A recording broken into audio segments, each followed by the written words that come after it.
Sports. It's Wednesday at 4 o'clock. Let me get you caught up to speed. Last night, while eating 2 paninis and underrating the Packers' defense, This guy. a select group of fans, stands, and tomato cans met at a candlelit crumble cookie store to fight and toil. Don't say ooh. Burn the midnight oil to construct the best segment in all of sports media. It's an honor and a privilege. It's time for the first playoff edition of Nick's Tears. Also, if I may, it is a pleasure to have once upon a time committee member, Greg Jennings, back with us for the Tears. It's been a full 5 weeks since Greg's been here for a Tears Didn't he segment get excommunicated because of holidays and vacation and things. Wow. And so, I always, sometimes, especially in the important Tears, I like to be able to look to the side and say, he's been in that room with me. He understands You how kicked hard him it out. can be. Well, no, he got excommunicated. Term limited. He was term limited. Bottom of the Tears. Dead team walking, the Eagles. They've lost 5 of 6. They have no identity or direction. They might not have a coach. They certainly don't have a defensive coordinator, which is odd because they actually have 2. And somehow their offensive coordinators getting head coaching interviews. I don't understand any of it. I do know this. They were, even though some people had them going to the Super Bowls recently as 6 days ago, they are currently the dead team walking. Next row, hell of a story. For Tampa and Pittsburgh, it's already been a great story getting here. It would be an unbelievable story if Tampa were able to beat the defending NFC champions in round 1, or if Pittsburgh were able to beat the 2-time defending media Super Bowl champions in round 1. Either way, it's a hell of a story that they're here. Get the offense rolling. They're going to have to score 30 to have any chance. Now, that's easier said than done. Dallas has allowed 30 one time at home all year. Kansas City has allowed 30 one time in the past 2 years. Wow. And I don't think, given the Dolphins' defensive injuries and given the Packers' lack of defensive personnel, despite what they did in that game against the Chiefs, when I don't think that same officiating crew is going to help them out with the no-call defensive pass interference, either Wilds. I think they're going to have to win a shootout. I don't know that either can, but that's their only hope. Terrible draw. This is a shame because these are fun seasons from fun teams, and they got, in my opinion, their worst case scenario round 1 matchups.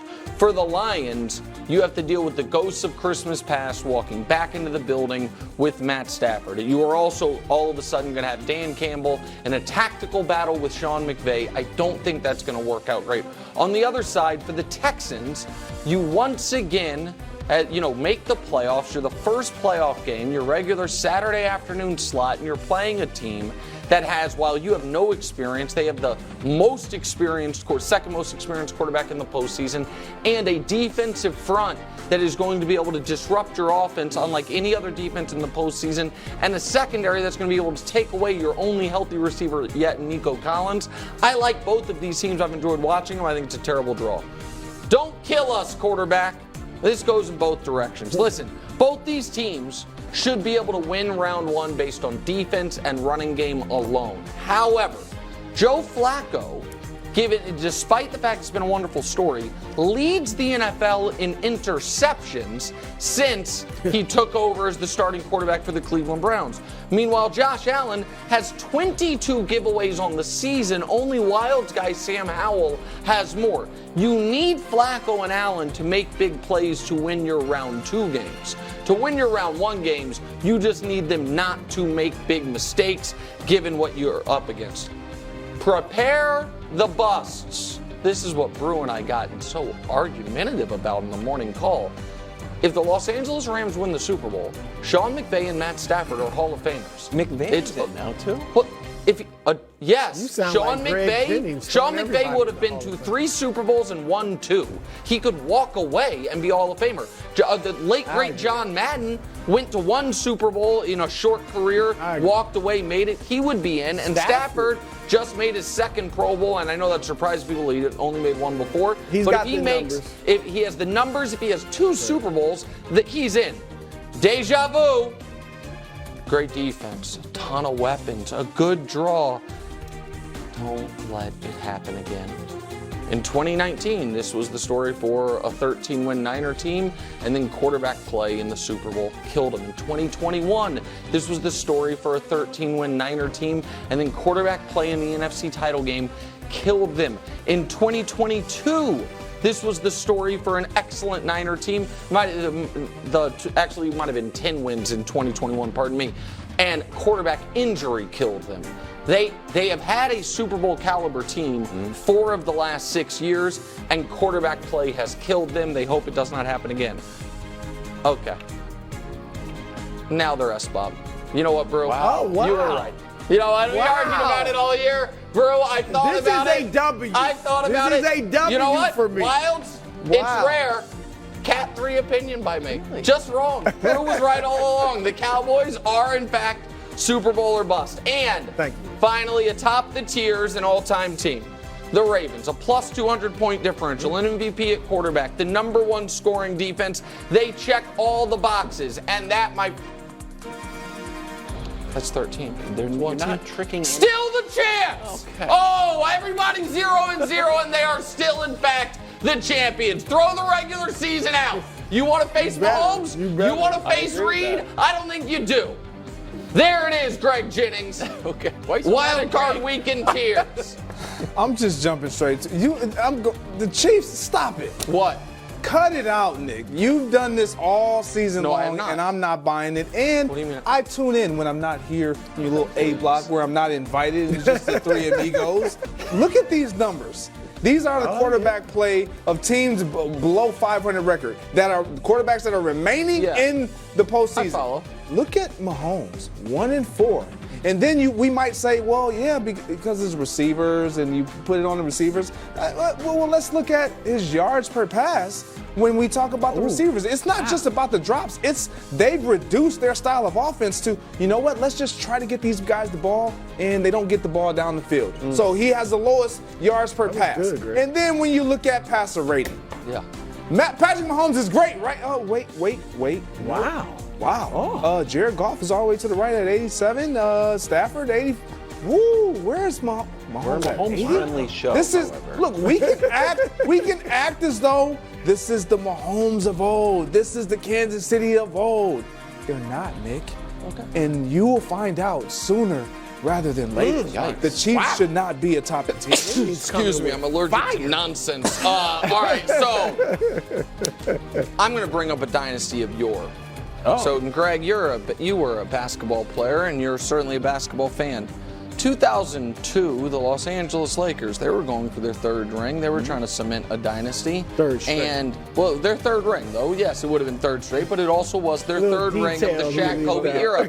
And unlike in years past, they weren't the 1 seed. They weren't even the 2 seed. They, in fact, were the 3 seed. And they had to go on the road in round 2 and on the road in round 3. And that ended with everyone being like, oh, wait, we really thought the Kings were going to do it, did we? That seemed pretty foolish. Now, maybe the refs had something to do with that. By the way, I'm not opposed to that either. However, we'll just see. If you have an opportunity to be right. You've been beating the drum throughout the week that the Chiefs are dead and done and losing to the Dolphins. We'll see. Go ahead. Greg, excellent job. Excellent job. And on that graphic about records against winning teams was Dak Prescott and the Cowboys at 3-4. So how in the world, I'll handle the Niners being 3rd. I get it with the Chiefs. That's your team. You want them on the top. We know they don't deserve to be there, but you throw them up there, that's fine. Ravens, yes. How in the world are the Cowboys ahead of the San Francisco 49ers? I know. Niners 5-3 against teams with winning records. Cowboys 3-4. Nick, you just last couple segments ago, who has the better head coach? Kyle Shanahan or Mike McCarthy? The Niners. Okay. Who has the better defense? That's a close one. Nobody's saying, run the ball. But you're leaving out the most important one. But I think you would say the best defense is the Niners. But you're leaving out the most important one. Well, look, statistically, Brock Purdy is very close to Dak Prescott. I think Dak is better quarterback. Yeah. But playoff, I mean, I think that's what you want to hold against Brock. Brock has actually been very good in the playoffs. Passer rating, he has not. Better. He has not. Completion percentage, this is 2-1. This is he played 2 full games. One of them he threw for 300 plus and 3 TDs. And one of them he outplayed Dak. That's what you were. In that one there, he was clean.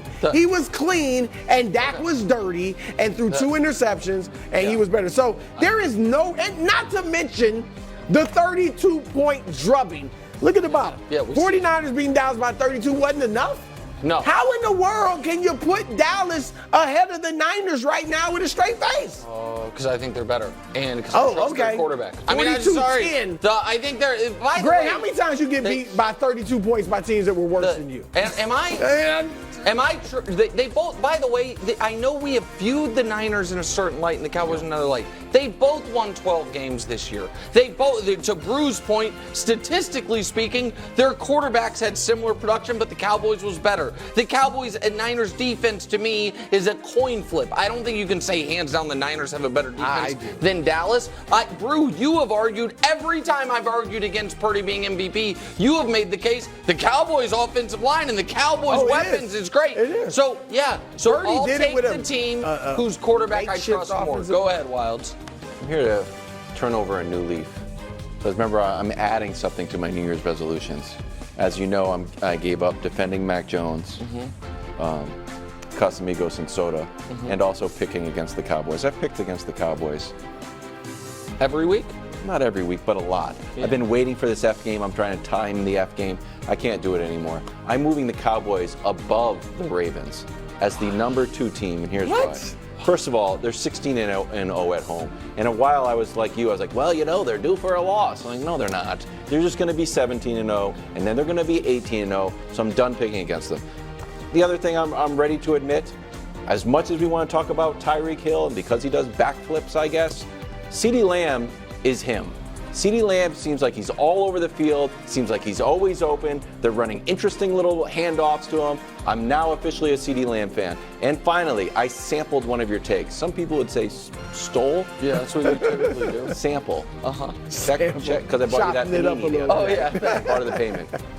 2 seeds don't lose. So I'm claiming that this is better than a bye. But Wilds, are they better than the Ravens who are on a bye? Yeah.